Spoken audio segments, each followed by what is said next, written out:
Good day, folks. This is Greg Judy at Green Pastures Farm. Today we're on Dave and Sue's place. We've been down here. We moved them in here when the snow came on. So we had about, I don't know, 9 to 10 inches of snow.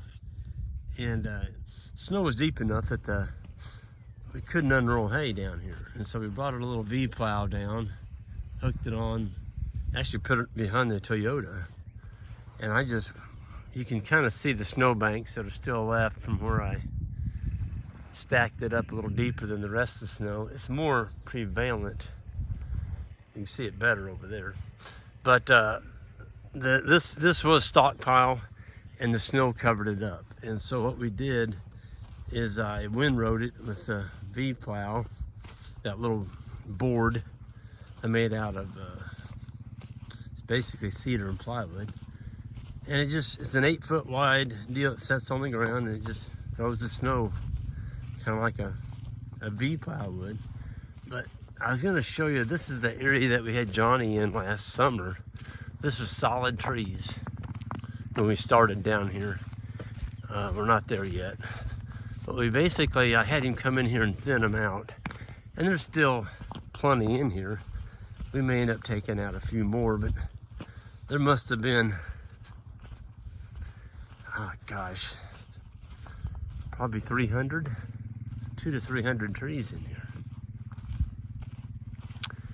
And none of them were bigger than my leg. I mean, they were just, 6-inch diameter, 8, and they're all stunted. But look at the fertility down here. So we started down here. We've been down here over a week. There was closer to 10 days. Yeah, right at 10 days, because we moved the last of the hay out. I've got one on the four-wheeler there, and the boys are feeding the last one up on that hill. We've got 330. Let's see, we sold 5 cow-calf pairs, so maybe 10 going. So there's 328 head up there. We were at 338, now we're at 328.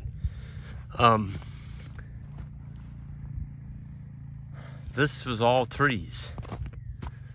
No sunlight. There's no sunlight in here. And so we had Johnny come in with his Kubota skid steer. And I mean, look at this. This is just beautiful down here. I can see a tree or two that should come out. And, we can always come back and get those. But I had Johnny down here for a couple days. And boy, did he do a job. And what's kind of neat is I see Dave has been in here. They had Sue with him. I'm not sure, but they took tree trimmers and they trimmed the lower branches off, which is cool. So I can get, I try and keep this clean with a brush hog every couple of years or so. I can get up next to those trees now without tearing up my tractor. Or, scratching it up, whatever. But the beavers are back. Pretty cool. I love beavers. I love seeing them. But that's Percy Creek right there on the other side. I'll show you that in a minute. But there's beaver. The reason I know they're back is I was over there, I was plowing the snow the other day, and I saw the fences laying on the ground, and there's a whole pile of leaves like that on top of the fence. They're leafy limbs. And I'm like, what in the world? And I got to looking right past it, and there's a tree the beavers had chopped down, and they took all the limbs and stacked the brush on my electric fence. It wasn't a big pile, but it was, it was a handful. And I thought, well, beavers are stacking the brush. But they took the tree. The tree was gone. They took it down to the creek, and that's their food. They eat, the bark off of it. But, I mean, look at this. I can't wait to see what this looks like. And, folks, we got a really good stand of grass in here. So, when Johnny left, the boys and I came down with our herd spin seeder. It's a broadcast seeder, goes on the four-wheeler. There was no grass in here, guys, ladies, none. This is all bare dirt. And we got a heck of a stand of fescue coming up in here. That's what I planted. We love fescue. It is the mainstay of our grazing. And, you know, David and I were just talking. We were moving some bales up on that hill. We got some way up on top of that woods up there for tonight. And he was saying, Greg, in Louisiana, he said, it's so darn flat. He said, I'm kind of maybe rethinking my options, or I'd like to set up my own operation, you know. And I told him, I said, it helps. It helps to have some hills, you know, in the wintertime, so when it gets really wet and muddy, you've got a place to get your cattle out of the mud. And the other thing that helps is to have fescue. And of course, in Louisiana, I don't think they can grow much fescue. There's mainly a coastal, you know, Bermuda grass and probably some bahia, but they don't have a lot of fescue. And fescue is the grass that will make you a ton of money in the wintertime. And that's because it's allowing us to do this. We're gonna be gone. We're not gonna be back here now probably till, let's see, we'll start in April. So it'll probably be the middle to third week of April before we come back here. So this is February 10th. And yeah, it's got a long good rest period, and this will all go through spring green up, and then this stuff can all take off. Man, you look at the fertility down here, it's everywhere. There's manure pads, and you know, you can't see the pea spots. So when people talk about, well, I'll just put them up in a sacrifice lot and feed hay there all winter, and then in the springtime I'll go in there and scrape all that up, put it in a manure spreader and spread it. Well, folks, if you keep your cows in a lot like that all winter long, they're exposed to the manure and they're exposed to their urine. They're exposed to all kinds of parasites. Out here on the land, we're moving them. They're not staying here.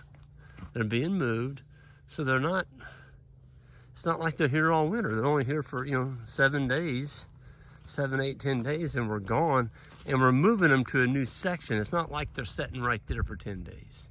They're only here for 12 hours. Then they were moved over there for, you know, 12 hours, and then over there. So we're always moving them. This morning, you can see they're up on a snow patch up there. They weren't there yesterday. So today they're gonna go through that hay and poop and pee all over it.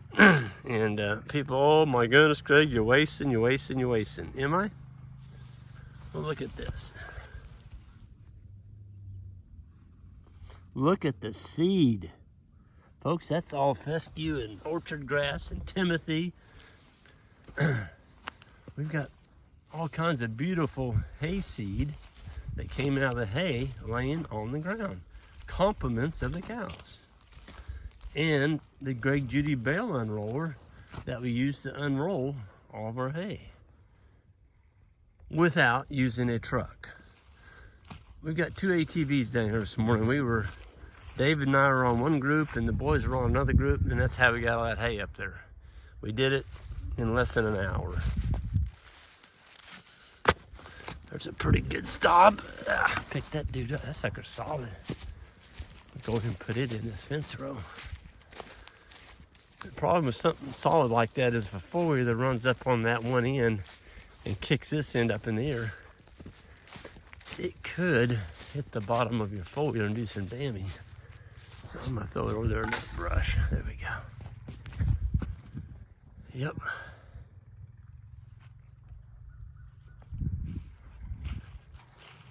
Love it. All this carbon. Look at this. You don't get this with a bale ring. You absolutely don't get it with a bale ring. All you're doing is killing out an area of your farm. You're not getting anything. Zero. Matter of fact, this becomes a liability. It's not a liability doing this. Look at that. We've got 40 acres down here. And it all looks like this.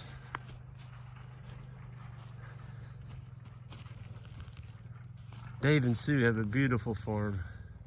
You know, they've got the bluff there. They got some timber. They've got the creek. They've got some nice timber up there. They've got a pond. They've got deer stands all over. It's just a beautiful piece. Beautiful piece of ground.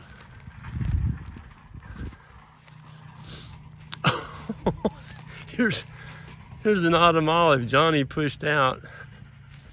Oh, I know why he left it.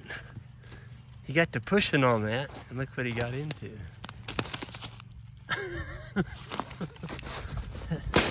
That wire, get that.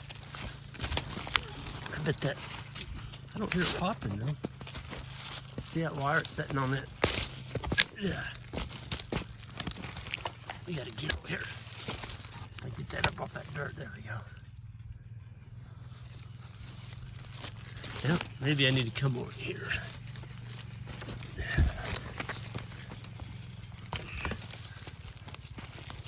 Get down here in the chainsaw and cut that dude out. Yeah. Wow, that's an autumn olive. That is a nasty brute. We'll get him. We'll get that cleaned up. We used to have a bunch of them out here. Now you can see them. There they are. Huge habitat pile. With that, I'm gonna go ahead and sign off here. The boys are ready for me to get on the other one. We're gonna head out. It's gonna be a beautiful day here. The sun's coming out. And I did want to give a plug for, we're gonna have some heifers. There's gonna be 20 to 25 heifers. And these are a different deal. I'll be having that video coming out, but just watch for that. It's going to be coming out here pretty soon. It's going to be a half South Pole and half Corrientes. So the Corriente cows were bred with a South Pole bull. And that should be coming out here pretty soon. Anyway, everyone have a good one. Hit that subscribe button on the way out, and we'll see you down the road.